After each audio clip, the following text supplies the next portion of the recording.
When I first got into real estate, I was really busy all day, every day, working 16-hour days, but I really wasn't productive. And eventually a light bulb went off that I was filling my time with various things that weren't going to move my business forward.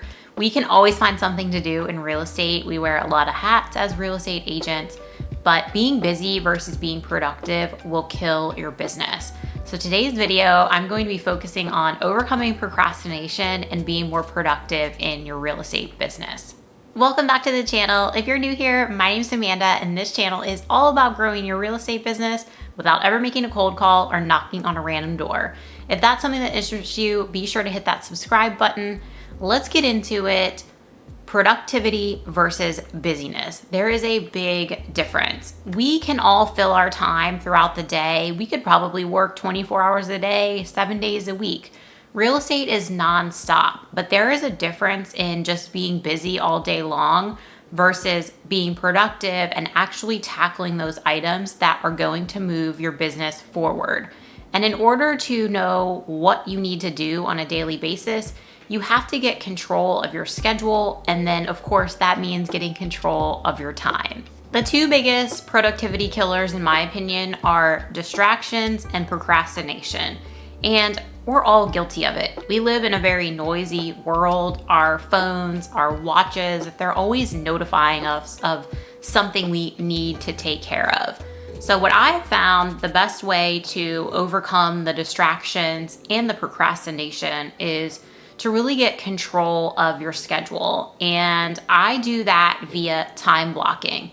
And I know that can kind of come with some negative vibes. I was that person. Time blocking is something that I pictured to be this restriction on your time. And I have to do this for 15 minutes. I have to do that for 30 minutes. It felt very restrictive to me. But time blocking doesn't have to be that way. You could block flex time for a couple hours on a daily basis if that's what your schedule needs. Really comes down to knowing what you need to do on a daily basis to be consistent to move your business forward. And how I accomplish that is I'm a little old school. I still have a paper calendar that breaks everything out by month, week, day. And yes, I literally write in that paper calendar. I still use Outlook for my digital calendar, and everything is synced. So if I put something in my phone, then I can still see it on Outlook in my email. It's all very efficient.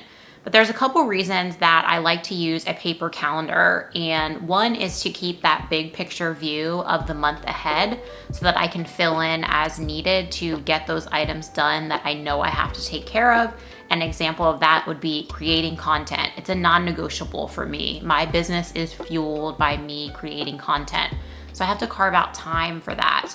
And if we're just flying by the seat of our pants on a daily basis and not time blocking and not mapping out our schedule, those items have a way of not getting done. Sometimes you don't feel like making content. Sometimes you don't feel like lead generating or getting into your database or writing that monthly email newsletter.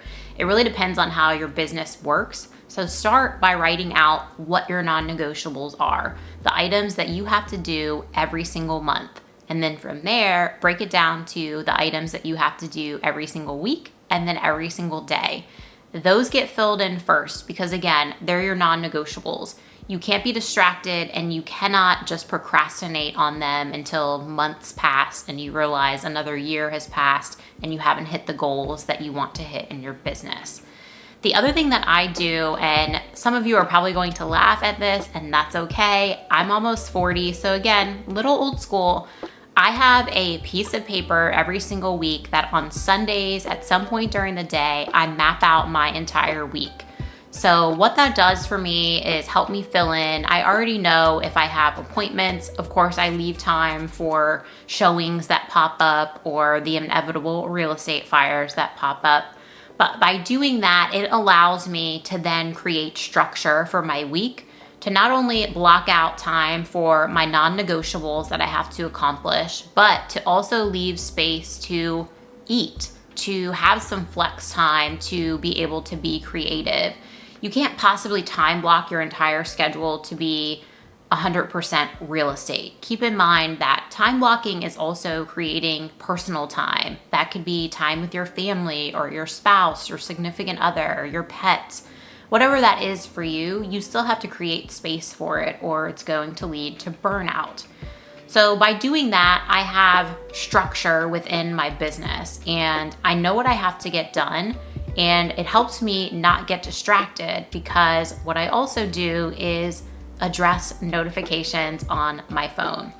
This is something that I really procrastinated on for years because we live in a plugged in world. Everybody is looking for that immediate response. But the reality is, if we are distracted and going, oh, someone just commented on my Instagram post or someone sent me an email, then it's pulling you away from what you're supposed to be focused on and getting done to move your business forward. So the next thing I want you to think about is your distractions in general. Notifications are a big one and were something that I had to make adjustments. I took all the notifications off of my watch with the exception of text messages. No social media notifications, no email notifications, none of it. And the reason for that is I kept getting distracted when I was supposed to be, just as an example, creating content. I was checking my watch because I was getting notified, distracted, the time passed, and then I was getting behind. So keep in mind and think about what are the distractions in your life. It may not be notifications, but there's likely something, if you aren't where you want to be within your business, that's ongoing and distracting you on a daily basis. So take a look at that and see what you can do to adjust it or possibly remove the distraction altogether. In order to be productive, we have to have good habits. And by that, I mean our habits on a daily basis.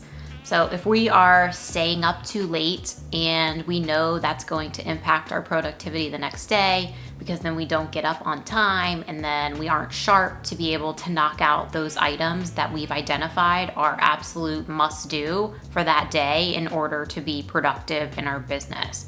So we also have to take a look at our habits, and I like to habit stack. So as an example, and this has evolved over time. It's not perfect by any means, but just as an example, I learned years ago that I need to get up early because that's when I'm at my prime.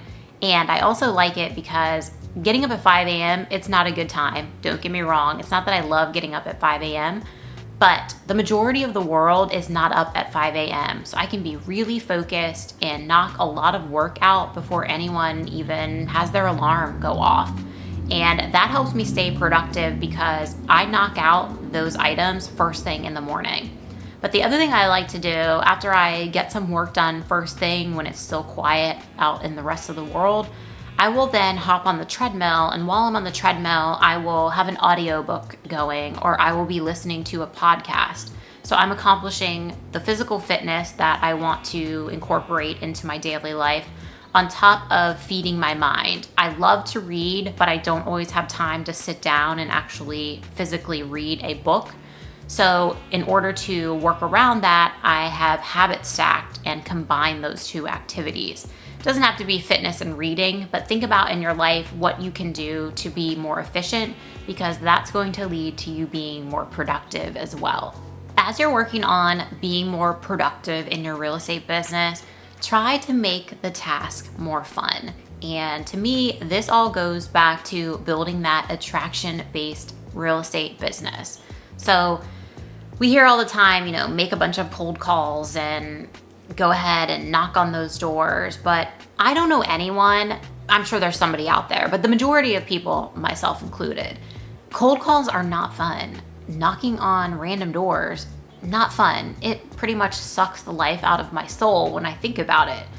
But what is fun to me is inviting a friend or a client to go grab coffee and catch up, or grab lunch, or grab drinks. What's also fun is being able to volunteer within the community.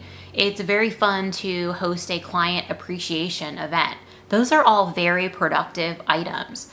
The other thing that I do, because we're all always going to have to do something in our business that we don't really want to do or feel like doing. It's part of running a business. So what I try to do is tell myself, if it's something that I don't like doing, this is the last time I'm going to have to do this. I just have to knock this out just one more time. And that really helps sort of trick my brain in a way of, you just have to do this one more time, get this done, and then you don't have to worry about it until it comes up next week. But that's okay. We have to work on our mindset and overcome these obstacles in order to stay productive. So when you're thinking about adding productivity into your real estate business, think about how you can make it fun and make it more enjoyable for yourself. I'm not saying that it's not work. It's still going to be work, but if it's something that you enjoy doing, you are way more likely to do it than if your day is structured around tasks that you really just don't like doing. While you're injecting fun into your tasks that make you more productive, we also have to keep discipline in mind. Discipline is, in my opinion, the key to productivity. Discipline is a skill. It's like a muscle. We build on it. It doesn't just happen overnight. You don't go to the gym for a couple days and suddenly get into shape. We have to really practice being disciplined. So keeping your promises to yourself. If you have said, I'm going to start getting up at 6 instead of 7 in the morning because I get more done in the mornings, keep that promise to yourself. You also want to keep your schedule as consistent as possible week after week, because what that does is build in good habits. If for 1 week you really are disciplined and you stick to those 3 to 5 items on a daily basis that are going to move your business forward, keep repeating that. Put the reps in and stay consistent, because it teaches you to stay disciplined and they become habits. They really become ingrained in your mind of, oh, I have to get this done every single Tuesday, whatever your schedule is.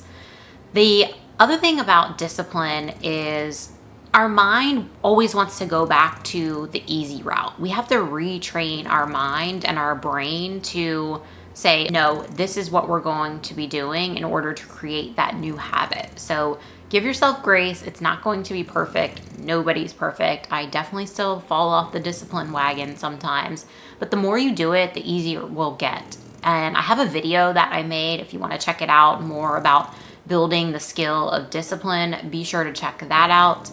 The other thing about discipline is removing multitasking as much as you possibly can. I think it's impossible to remove it altogether, but for a long time, we were all told, what I think is a lie, that multitasking makes you more productive. Multitasking actually makes you way less productive because you're pulled in all of these different directions. You have no focus and you're distracted. You are not able to take care of one task at a time. That goes back to notifications.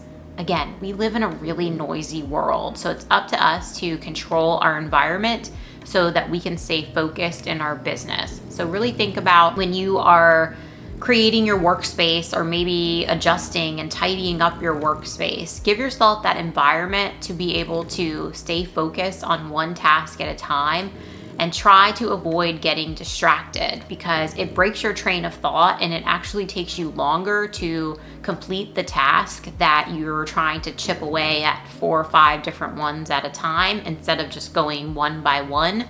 You would be amazed if you put your phone on Do Not Disturb, you take away all of the distractions, your pets, your spouse, your kids, whatever it is, and get an hour of focus time. It is amazing what we can accomplish just in an hour's time if we're not being distracted by other things or trying to work on another task. My last tip for increasing productivity in your real estate business is leverage. And this can be leveraged through technology. It can be leveraged through outsourcing services or tasks that you need done. And this goes for both your business and your personal life.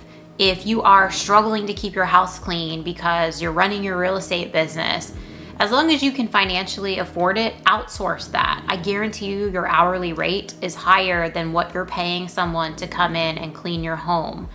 Your dry cleaning, your dog walking, it really depends on your schedule. Going back to technology in your real estate business, technology is such a gift to us within our business. There are so many things that we can use to automate within our business. Technology gives us that gift. So look into your business. Do you need more systems and processes? Do you need something like ManyChat for your social media that enables you to basically deliver an immediate response. When someone comments on your Instagram post, you can hit them in their DMs and give them exactly what they asked for, and you could be out showing houses or creating content. Really take a look within your business and your home life to see if there are tasks that you can automate, outsource, or some other fix. Maybe bring some help into the house. Maybe you need a VA in your business.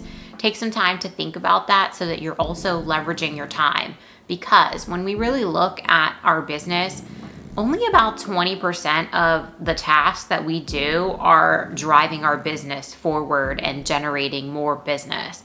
And at the end of the day, that's what we have to do to put food on the table. We wake up unemployed every single day, so we have to be very careful with what we are doing with our time in order to keep moving our business forward. Procrastination comes at a cost, so I encourage you to take a look at your business and your home life as soon as you possibly can, because the more you procrastinate, the less productive you are, and it impacts your business.